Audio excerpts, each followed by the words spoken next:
Hey everyone, welcome to another episode of the DLC Drop Podcast. Today it's my pleasure to welcome Jarryd Wallace, a three-time Paralympian who just won the bronze medal at the Tokyo Games. Not only does he have an amazing story about going through amputation and all that goes with that, but now he's founding his own company to provide accessibility and lower cost for prosthetics for those who are experiencing the same challenges that he has. He's got a great story. He's a great guy. Let's talk to Jarryd.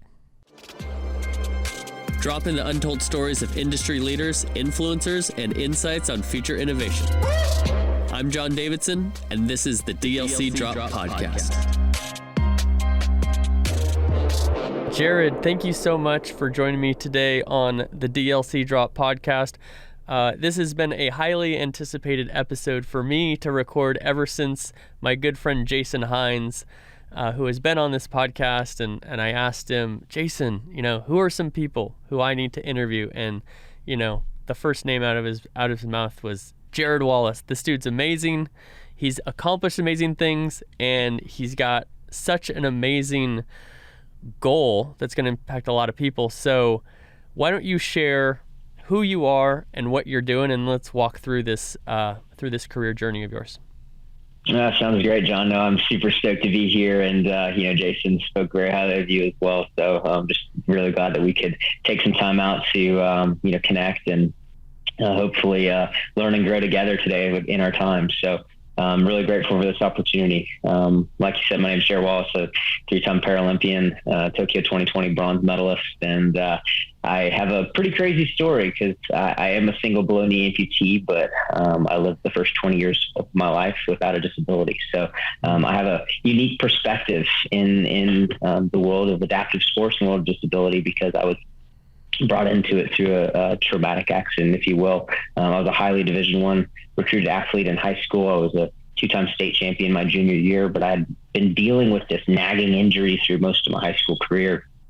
Finally decided to kind of investigate a little bit more and see what it was, and found out that it was chronic exertional compartment syndrome, which is a very fancy medical term for just saying I had pressure in my calves, and in order to get the pressure released, I'd have to have surgery. But basically the pressure was cutting off nerve function and blood flow. So I would go out and do a long run and come back and my foot was numb, or I would trip because I couldn't feel my foot. And so it was one of those things that, when I was looking at wanting to pursue a collegiate career and potentially beyond in athletics, it wasn't something I would be able to live with, and we was going to have to, address. So my senior year, I went in, electively had that surgery.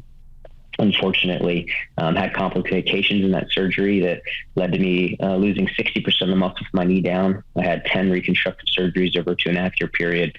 That led me ultimately into having to make the decision to have my leg amputated. So, at 17 years old, it was not the journey that I thought my life was going to go on. And it was not easy, and it taught me a lot of lessons. But it's also brought me to this place I am today with a newfound perspective, newfound experience. And hopefully we'll be able to use those experiences to create and leverage opportunities for others. Wow, that's amazing. And we're going to get into your company Rival, which you are the founder and CEO of, a little later in this episode. But first, I kind of want to dig into this experience of yours. So first of all, you were somebody that, like you said, did not have a disability for your youth, and you were a top track athlete. What were your goals for yourself personally before you had your amputation? Yeah, so Steve Prefontaine was always one of my favorite runners of the day, Oregon guy and Olympian. And so I had his times. They had a place that had his times per age. So when he was 17, he was running this. When he was 16, he was running this. When he was 18, he was running this. And so I was kind of using that as my gauge of my potential performance, and where I was in my age. I was right on par with his times, and I was nationally ranked, and again recruited at multiple D1 schools. And so I had potential, to be a professional athlete. I think my original focus, both my parents competed. My dad was a tennis player at the University of Georgia. My mom was a track athlete, all conference champion at the University of Georgia as well. So, I just wanted to enjoy the college athletic experience. the concept of being a part of a team. And, if that launched me into being able to have a shot at being a, Olympian one day, I think I had kind of Rio 2016, 26 years old, kind of as my goal. So that was kind of where I wanted to be from an athletic standpoint. And at that time I was on track for it. Wow. And so those are ambitious goals, but also attainable goals, right? You're being recruited. Your parents had this experience. Sounds like you have some great genes there. It's like, man, of course you're fast. Where my mind instantly goes to is the moment you had this amputation. Did you think that this was still an attainable goal to be in the Olympics? Yeah, it was kind of interesting, and I'll take it back maybe 2 years from that moment, because a lot of stuff happened during that time that I think was really important. When I first got injured and had the surgery and found out that we had complications, and was in the hospital for 18 days, and they really weren't sure if I was going to be able to walk again, and it was really touch and go for a while there. Something kind of unique happened in the sense that I kind of lost my identity. And I didn't realize how rooted my identity was into who I was as a runner. But at 17 years old, you really don't have that much that you feel like you bring to the table. It's like school and sports, and that's kind of it, Absolutely, yeah. And I put a lot of equity into my athletics and my athletic performance. And when I heard the doctor say I probably wouldn't be able to run again, and walking would be difficult, it was like this moment of like, well, who am I? What do I bring to the world now that I've lost? Like the one thing that I relate so well to, that people know me as, that I'm kind of looked at as like the runner, and all that stuff. And so there was this really tough 18-month period of time shortly after that initial hospital visit, where I was going in and out of surgeries. I went from being super excited to be a college freshman and go to the University of Georgia and compete as an athlete, to sleeping on the floor of my parents' room because I was I needed 24/7 care, And so there was just this massive shift of what I thought life was going to look like to my reality. And in that time, struggling to figure out what my identity was and what value I brought. It was not an easy period of time. And why that's so important to shine light on is because that was a necessary experience for me to go through, to then be able to fast forward to 2.5 years to being in a doctor's office and him saying, Jarryd, it's not a matter of if, but a matter of when you lose your leg.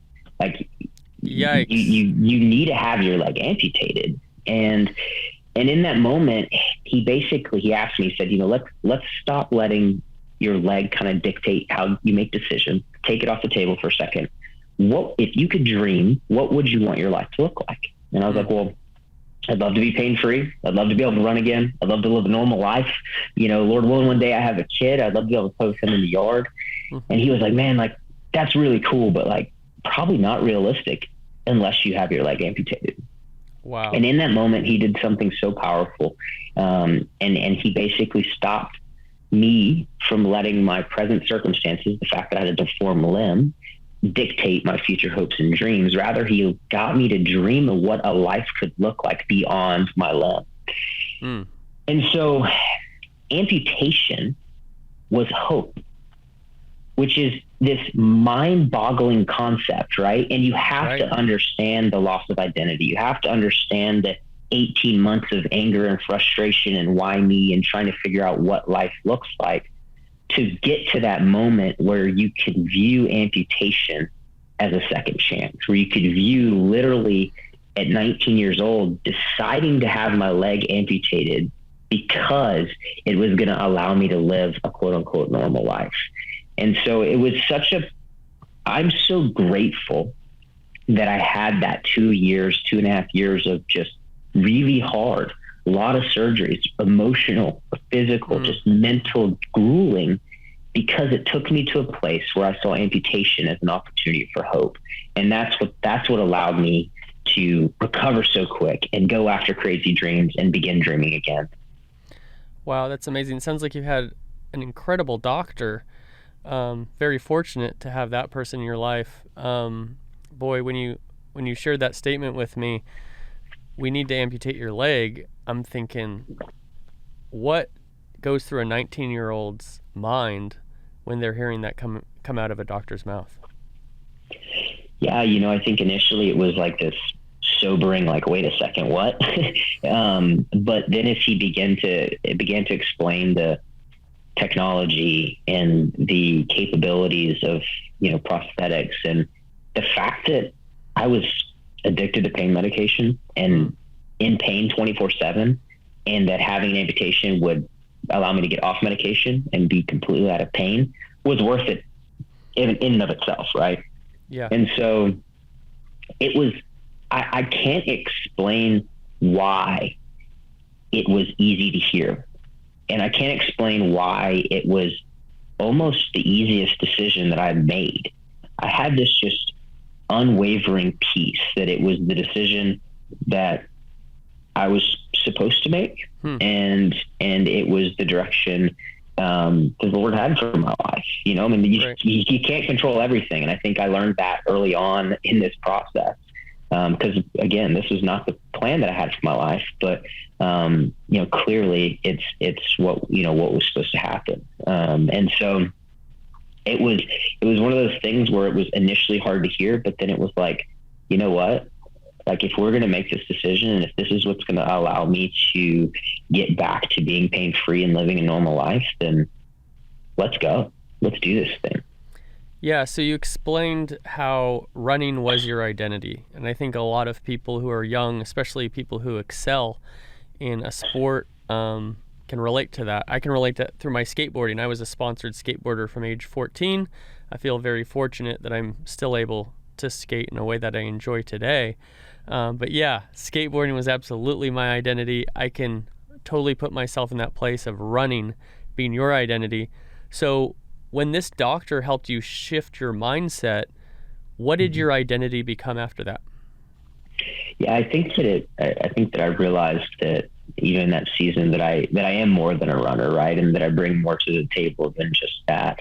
And that was a healing, journey, that I got to experience at a young age, and kind of have to remind myself too at times. But what it did is it made running fun, where before I put all this pressure on myself because it was who I was, and if I don't do X, Y, or Z, then I'm less than. If I don't go and win a medal, then I have failed.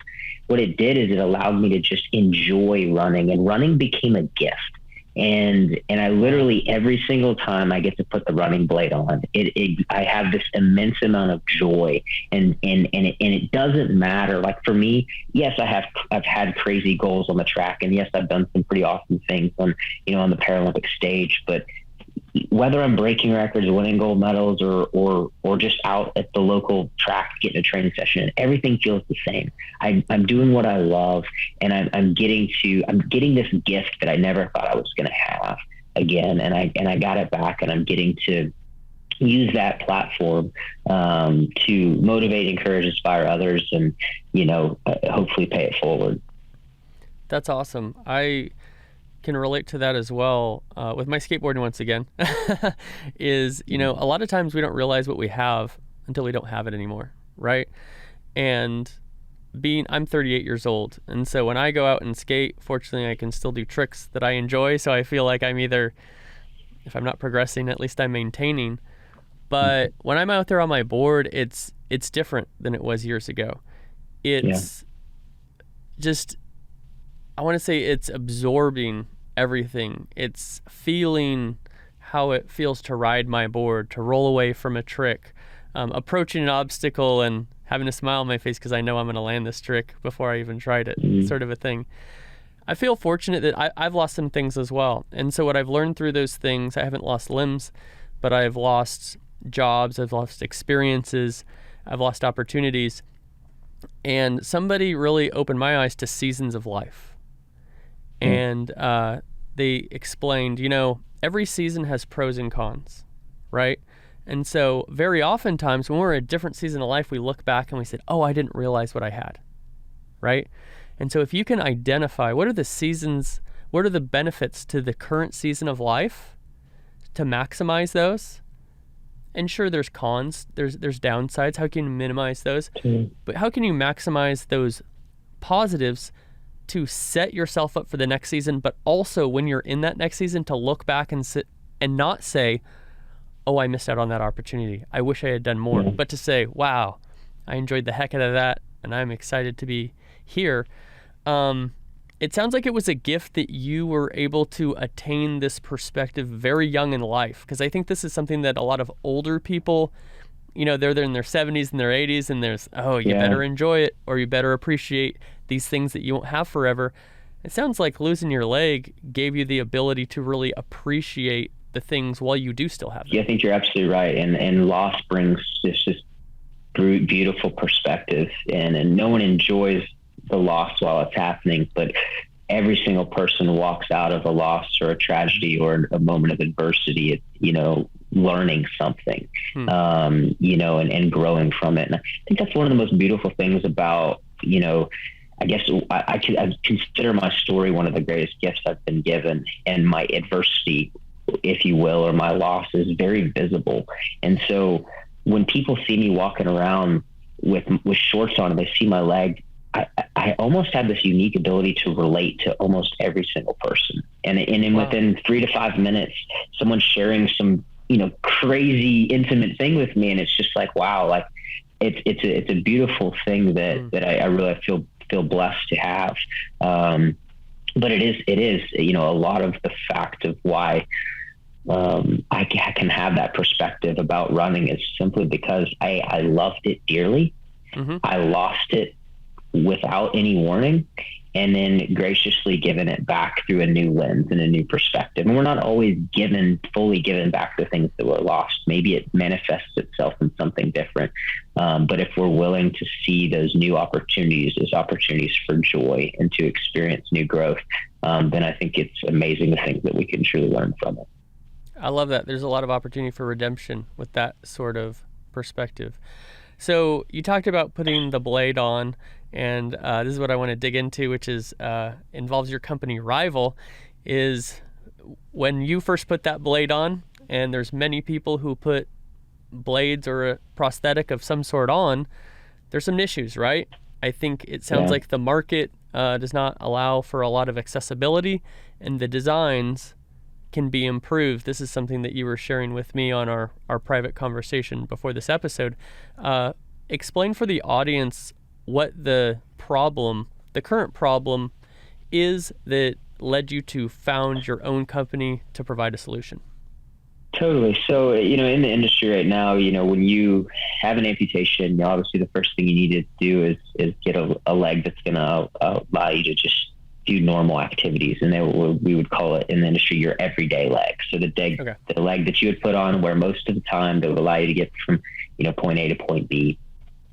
Beyond that, if you want to exercise, or if you want to, rock climb or ride your bike or do all these things, they're because you have a prosthetic device, there's needs for different type of feet, different type of componentry that you kind of interchange to allow you to be able to seamlessly do those activities.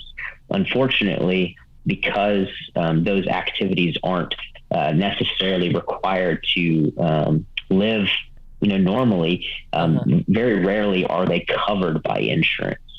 So to be able to get a prosthetic, you go to a prosthetic company, they bill insurance covers a portion of it, you cover the rest, and you kind of go on with your day. But you can't, say, well, I want to run, and so I need a running leg. I want to scuba dive, so I need a scuba dive leg. I want to weight lift, so I need a weightlifting leg. Perfect world. Yeah, you have, different legs for everything. And, I'm 10 years in, and I have various legs for various things because I've built up an arsenal of supplies, if you will. But it's a long, kind of process to get to that point. And question for you there. What is the most unique or coolest leg that you possess? Man, I'd say right now I've got this foot. It's by one of my buddies, Mike Schultz, designed it. He's got a company called BioAdapt, and he's a motocross guy. And so he loves the whole shock system and everything. And he actually has designed a foot that has literally a Fox shock in it that allows me to get 30 degrees of dorsiflexion. So I use it for weightlifting, but it allows me when I'm squatting, the ankle actually moves very controlled with the hydraulic of the Fox shock, and I can adjust the PSI pressure and compression and everything to fit my movements. And so it's one of the most, cool. It is, it's pretty amazing what it can do. So, I'd say that's probably my coolest tech foot. My most fun foot for sure is my running foot. There's just, getting up and sprinting on those things, which is pretty amazing. But like you just simply in those two explanations, and you can understand, the need of various devices, based on an individual's specific needs. Another great example is if a girl loses her leg and she wants to wear heels, you're going to need a completely different foot to adapt to the height of that heel in the shoe. Good point. And, that's not, always a standard thing. So those things are available, but they're not standard, and rarely, do they get, ultimately covered by insurance. So, where we kind of found the issue is, insurance allows you to kind of get your first leg, but anything beyond that, it's very difficult to access another leg. And there are nonprofit organizations that do a great job to try to fill in that gap. And there's some prosthetic companies that, help individuals, if that opportunity presents itself. But again, it's few and far between, and it really, unfortunately, limits what people think is possible. And so what happens is they get told this is the only device that you get, and you kind of have this hope of living quote unquote a normal life, and you realize that there are limitations still. And so one of the things that we, have kind of begun to pursue is a project we're calling the Affordable Blade Project. And we're challenging the manufacturing process. We're challenging the how the blade is designed. We're challenging even coming up with componentry to be able to completely eliminate the need for a secondary socket, so they can use their existing socket that insurance covers to be able to adapt and adjust and use for multiple feet options. The other thing we're doing is we're building that model on a direct to consumer business model. And so we're ultimately taking, kind of middlemen out of the equation and not allowing insurance to regulate that cost, which they have set for a running blade at $7,200, which is extremely expensive. And we're making it accessible and available directly to consumers. And for kind of perspective, our target price range is to be below $1,500. So we're really excited about the difference that's going to be able to make. And we're in the middle of prototyping right now, and a lot of exciting things are happening. So definitely stay tuned, and we'll keep you up to speed with the progress. But, again, the birth and the concept behind the company is really to fill in a big gap in the industry, which is creating access, affordable access to this equipment that's going to allow people to be active, adaptive, and ultimately take back the agency of their mobility. Boy, $7,200. You said running is a gift. That's like the most expensive gift you could give yourself. No doubt. What are some of the things that drive that cost? Is it hard costs with the materials? Is it design? Is it that it like do these have to be designed custom to each and every person, or could I potentially produce 20,000 and achieve economies of scale, and the people who want that type of a leg are able to use it? Yeah. So yes, and so they're definitely mass produced in the current state. That's something that we're addressing as well in our business model. But at this point, there's a kid size and an adult size. There are different stiffnesses. So, someone who's 6'3", 250 and someone that's 5'4", 140, they're going to need a completely different thickness, compression, of the blade, all of those things. So those are addressed, but they're still pretty much standard as far as size is concerned. So, you got a 6'4" and 5'4" person wearing the same blade. One just cuts the remaining height down, to fit theirs, where they fit in spacers for it to work, whatever. So there's not a lot of customization There's, they're functional. Everyone in the industry who has them can use them. Mm-hmm. But again, it can be definitely can be better. One of the things that always surprises me, I'm kind of a common sense thinker, is I kind of assume things like should be driven by common sense or are. Mm-hmm. What would you say is the reason why this solution has not been provided yet? Is it mm-hmm. that compared to the population, a relatively small percentage of people experience this, so there's not a lot of light shown upon it, or is there another mm-hmm. reason for that? Well, in the U.S. right now, there are 1.4 million lower limb amputees. So there's definitely a market. And that's just in the U.S., right? I think there's a couple of different reasons. Cost is a big part of it. I think exposure. So because they're so expensive, you don't get to see people wearing them. So you don't think that it's an option, or you don't even think that they're available. The only people that wear them are elite athletes. So unless you're an elite athlete, you're not really going to get one. It's like, hey, I'd like a Ferrari.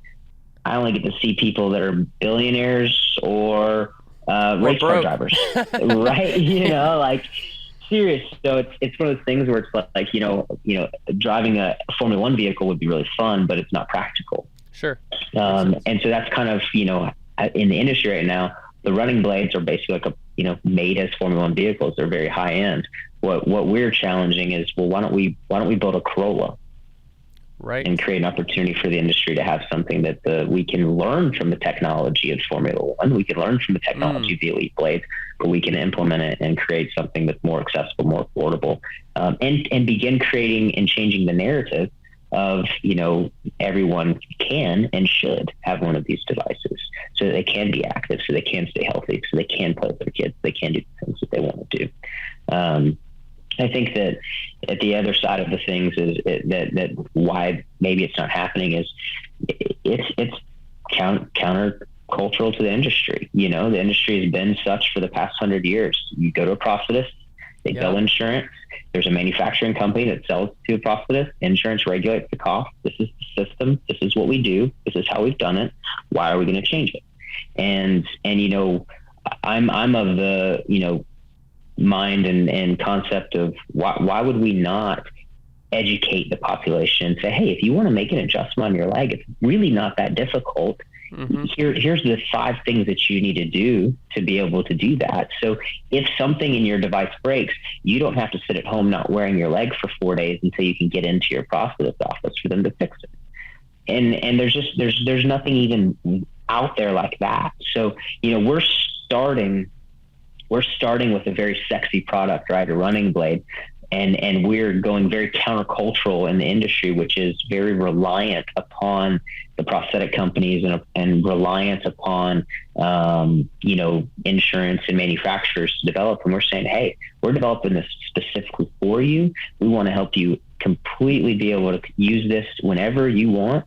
I envision a 8-year-old kid going to school, and in his backpack, he's got a little running blade with our adapter on it. And when it comes time to play recess, he pops off 2 screws, switches onto his running blade, and he goes and plays for 30 minutes with his friends for the first time ever.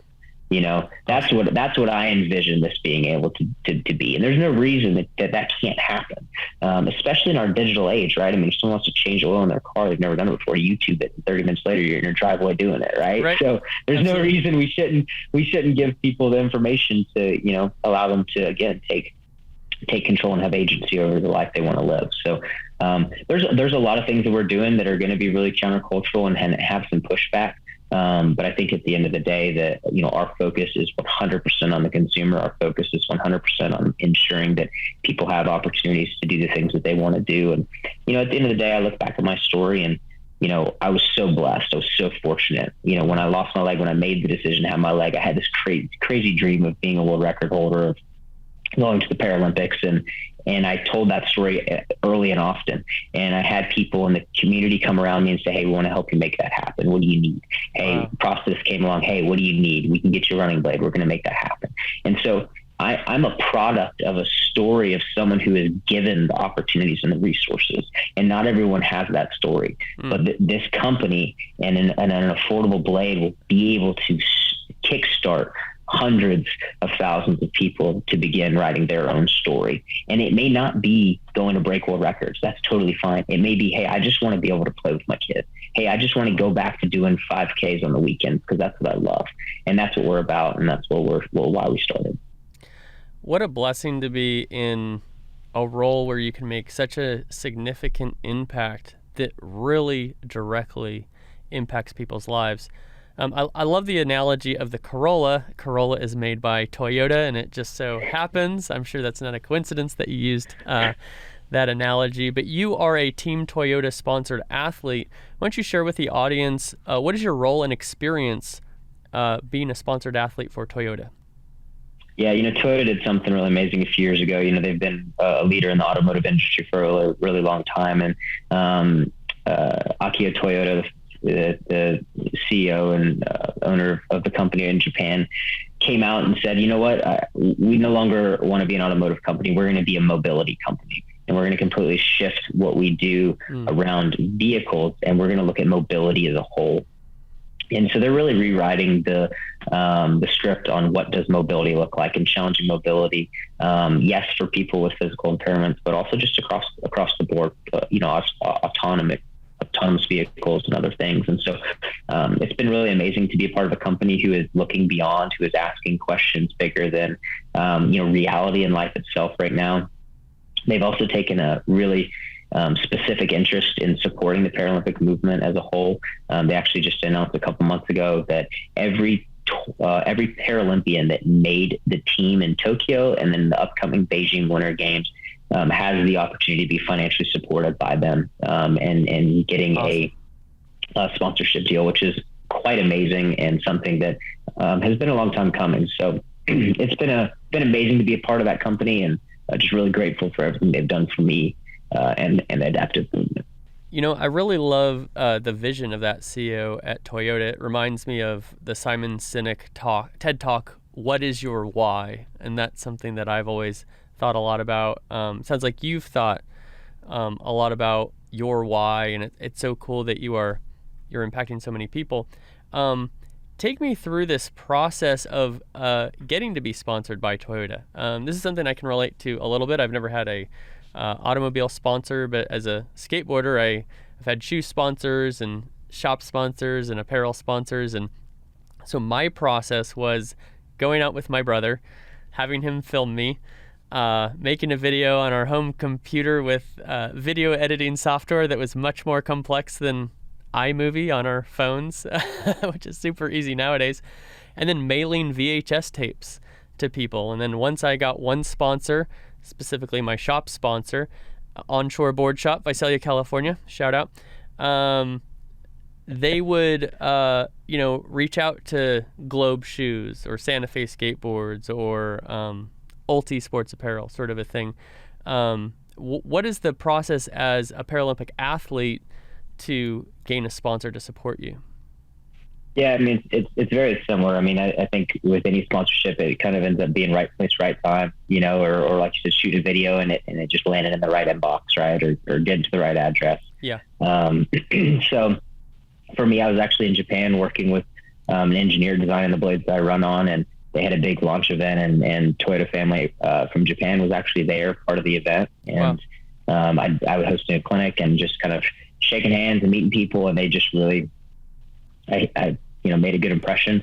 Like 2 weeks later, I got an email from TMNA, which is Toyota Motor Corp North America, the general manager at the time, Jack Hollis, and he basically was like, I've gotten 17 emails from Toyota Japan saying that we need to sponsor you. So I think we need to sit down and have a conversation. Wow, there you go.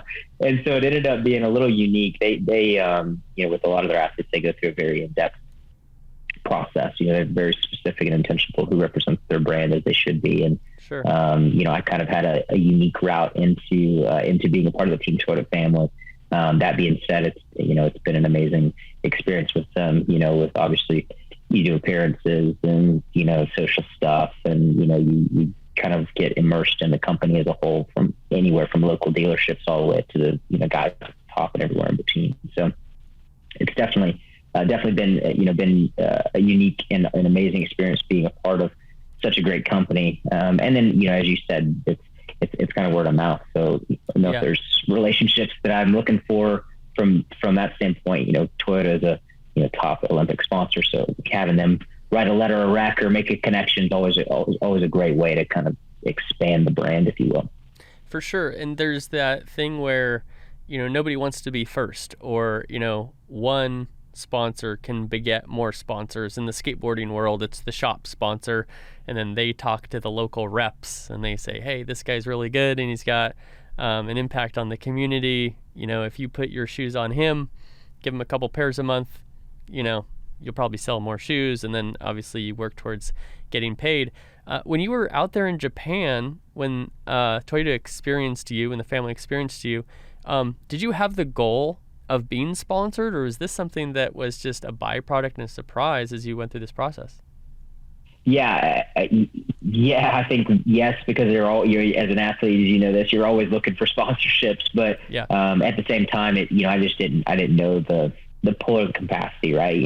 You're having conversations, you don't know who you're having a conversation with, you don't know the impact that they potentially have on, the connections that they may have with the team back in the U.S., whatever. So, it's one of those things, and I've always been this way, is like, you never know who you're having a conversation with, so treat everybody the same. Doesn't matter if it's the or the janitor.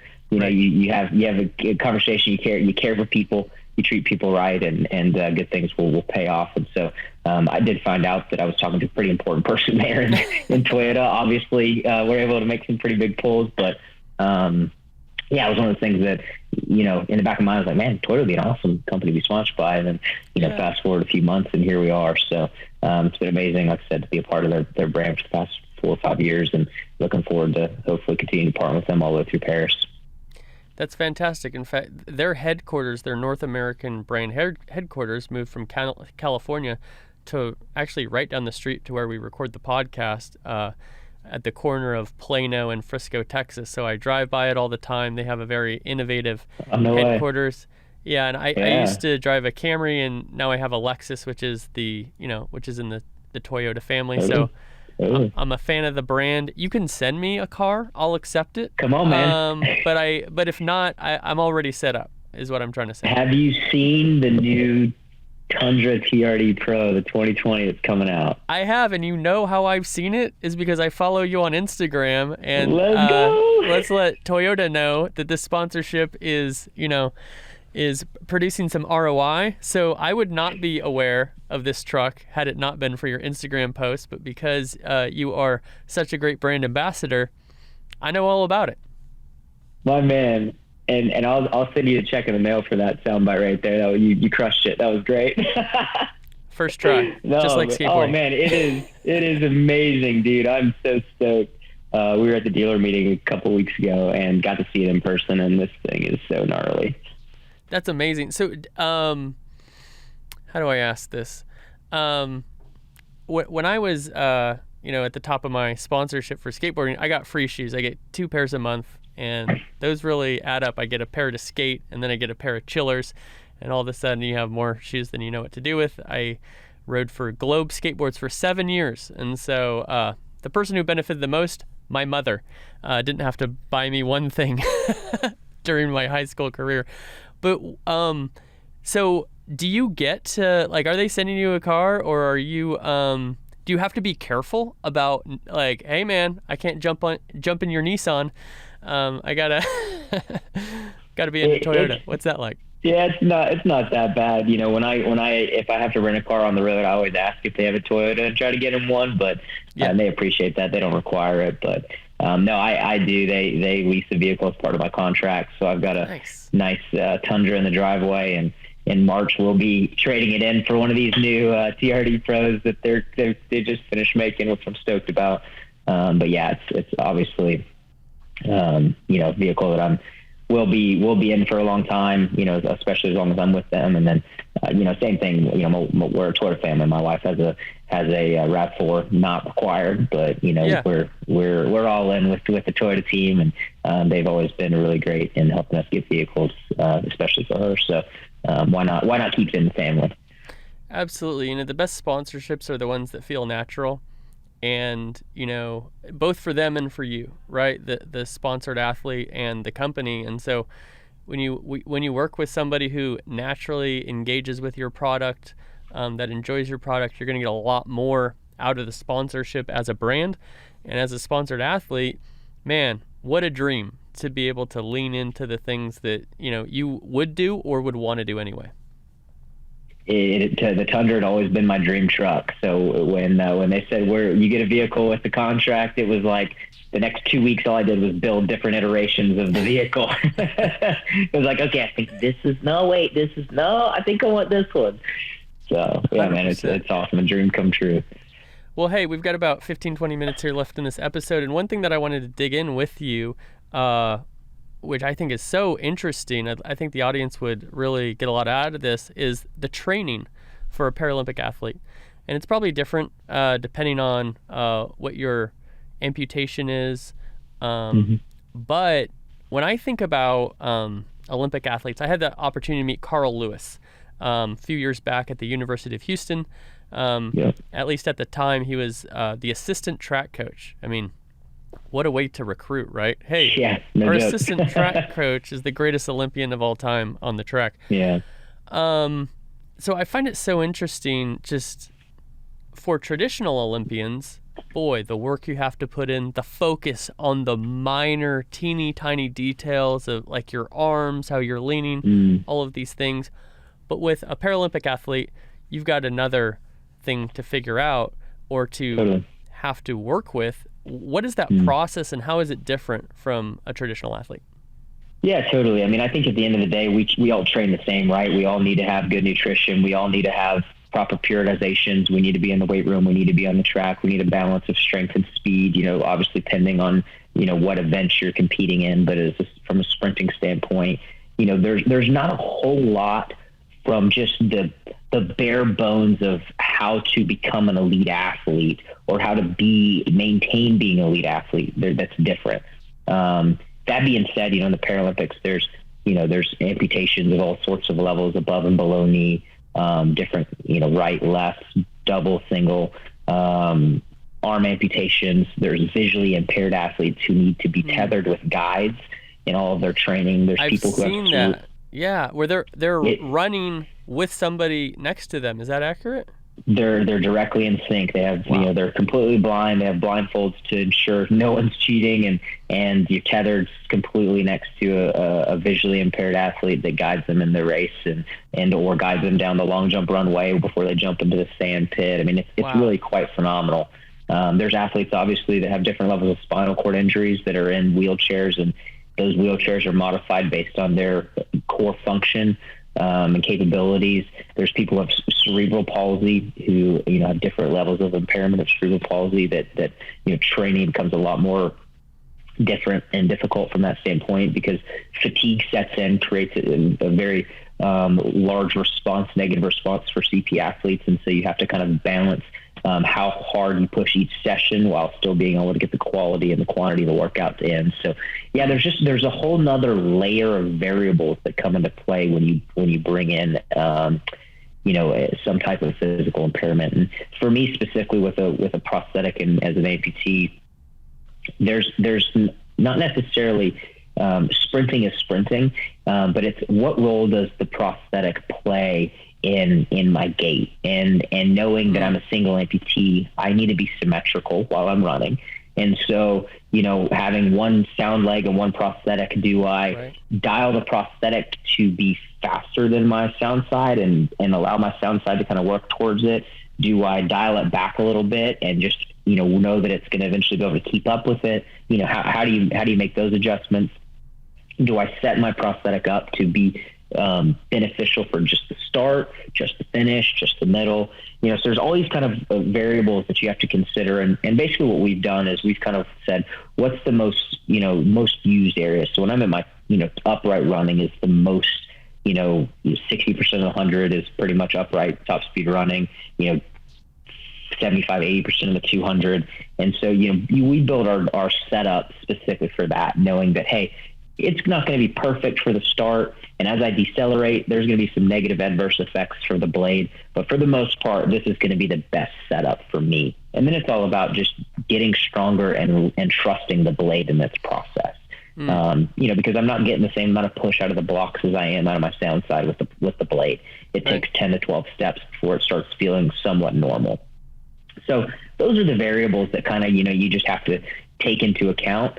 And again, like I said, at the end of the day, the training itself is pretty much the same. When I'm doing Olympic lifts, there's certain things that I might have to do to ensure that I don't hurt myself, or that I have to, make sure that my body's symmetrical. Maybe I have to do some extra single leg stuff to build some more strength so that I can do these specific movements properly. Sure. But they're, at the end of the day, our objective and goals are basically the same. Interesting. Now, are there any regulations that the Olympics place on you saying, don't make that prosthetic too fast? Mm-hmm. From a prosthetic standpoint, if you're in the Paralympics, as long as the prosthetics themselves are purchasable or available to anybody to use, then you can use them. Okay. The one regulation they do have is for double amputees. And it's a good regulation to have, especially for some of the controversy of should you run in the Olympics as a person with prosthetics or not. And sure. The kind of conversation is built around height. So for me, I'm 5'8". If I was a double amputee and I wanted to be 6'3", I could totally do that just by adjusting the height of both of my prostheses. And so if you think about the ability, wow. Yeah. So if you think about the ability to increase your height, we know that the product of speed is height or stride length times stride frequency. And so if you can change one of those variables, then your ability to increase your speed, drastically changes. So if I'm 5'8" and I've got a really quick stride frequency, and all of a sudden I'm 6'3" with that same stride frequency, probably going to run faster because I'm going to be covering more ground and all that. So they've come up with a formula that a lot of people aren't happy with, but it's a formula that everyone has to abide by, and it basically puts some type of regulation on the height that individual users have on the blades. And so that's for our class, that's the only real regulation that does exist with the technology. It keeps the playing field somewhat fair, if you will. That's so interesting. I never thought about the height thing. That could be beneficial on your dating profile as well. 1,000%. I'm 6'8". Depending on the day. Another factor in training is pain a factor for you outside of the normal pain of soreness and due to training? Yeah, totally. I think that obviously wearing an assistive device and having a socket that's customized for my leg, when you start sweating, there's a whole new variables of you managing the sweat, where if you get too sweaty, your leg can start sliding off, and it's uncomfortable. You can get abrasions on your leg. So there are different variables that that you have to kind of control and manage through the training process. It's funny you asked, and that wasn't even something that I brought up. It's just a part of life now. Like I don't even consider it, somewhat of a disadvantage, if you will, but it absolutely, is annoying at times and something that just has to be managed. But different people have different systems that they wear for their leg, that each one has kind of its own positives and its own negatives. But there definitely are variables where maybe your leg gets pretty beaten up and you have to take a couple of days off because it hurts to put your leg on. Things like that could happen with someone obviously has got two legs that can get blisters all over their feet and have to take a couple of days off, whatever. But it's definitely a little bit more common. Wearing the assisted devices to have issues like that come up. That's so interesting. Through this discussion and the discussion that we had previously, I've learned so many things that I never even thought about before. And from what we just discussed with the regulations with the leg, the issues with the insurance, the issues of what do I do, where do I go, to even get this. I guess to wrap this up, what I'd love to ask you is, through all of this that you've done, you've gone through some very, very difficult times. You've obviously reshaped what your identity is. You've found a way to have a purpose in helping people in what you've gone through yourself. if there's one thing you want people to take away from this episode, what would that be? Mm-hmm. Yeah, I mean, I think I would say, like, I guess I just got to a point over this past, I guess, over a decade now of this experience where I realized, like, I can either continue to complain about the problems that exist around me or in the world, or I can choose to change them. You know, and how often do we find ourselves like in those, like, the smallest little things, like you just walk around frustrated or whine or complaining about something that, like, we easily can change, and maybe saying easily can change an industry by developing an affordable blade's a stretch. Like, that's a little bit bigger of a pull than an easy change. But at the end of the day, I think, like, I experienced so many things over the past decade that, and eventually saw a need big enough that I wasn't willing to complain about it anymore. And I realized that I had the knowledge, the information, the experience, the empathy, the relatability to be able to be a voice for the change, a driver of the change, a creator of the change, and someone who's going to implement that change. So yeah, I mean, I think the biggest thing I hope people maybe take away from is, what's something in your life that maybe you can look at through a different lens and say, you know what, I'm not gonna complain about this anymore. I'm not gonna let this bother me anymore. Rather, I'm gonna find a way to make some change here. And it doesn't have to be this big radical thing. It can start with something small. And if you really look close to my story, it did start with a lot of small decisions over a period of time that have gotten me to the point that I'm in right now. Well, I guess you would say that, somebody who is disrupting an entire industry didn't start with that, right? Wouldn't advise it. And that can be a little bit overwhelming as well if you're like, hey, John, I want you to find an industry to disrupt. That might be intimidating, but if you said, hey, what is something in your normal life that you see can be improved, that either affects you or bothers you, do something about it. But don't just do something about it. What you've done is you've taken it a step further in doing something about it in a way that really benefits other people to impact their lives in a positive way. So I think I probably speak for, all the amputees out there who have benefited and are going to benefit, as a thank you that you are taking on this problem, and you're thinking beyond yourself. You're thinking to everybody around you as well.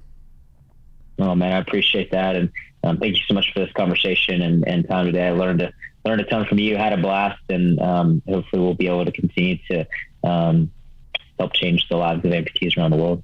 Absolutely. Well, before I let you go, let's get people in touch with you in the ways that are needed. How should we follow you? How should we follow Rival? And how can people find a new Toyota Tundra truck? Come on. I love it. Now, for me, the best place is on Instagram. It's Wallace_Jarryd, Jarryd. That's where I'm most active. You can also follow me on my website, JarrydWallace.com. Rival is being launched here at the beginning of 2022. So stay tuned for all information that we will have Instagram at Rival_Inc. And very excited about the future of production, both with the blades and other products we're making. So stay tuned. A lot of noise coming around Rival and the Team Rival family. So again, thanks for your support. As far as the Tundra is concerned, March 2022, man, the TRD Pro is coming out. Go to Team Twitter, ToyotaUSA.com, and put in your orders for the Tundra. Go to your local dealership, man. These guys are amazing. They love helping people, and these new Tundras are the next big thing. So if you haven't seen one, go check it out. If you haven't ridden in one or driven one, don't, unless you're planning on buying one, because they are amazing.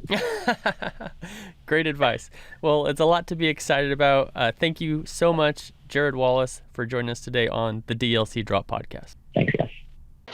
Thank you for listening to the DLC Drop Podcast. This podcast is part of the Esports Futuri Podcast Network and produced by Innovation Media Enterprises. Make sure you subscribe on your favorite podcast channel and leave us a review.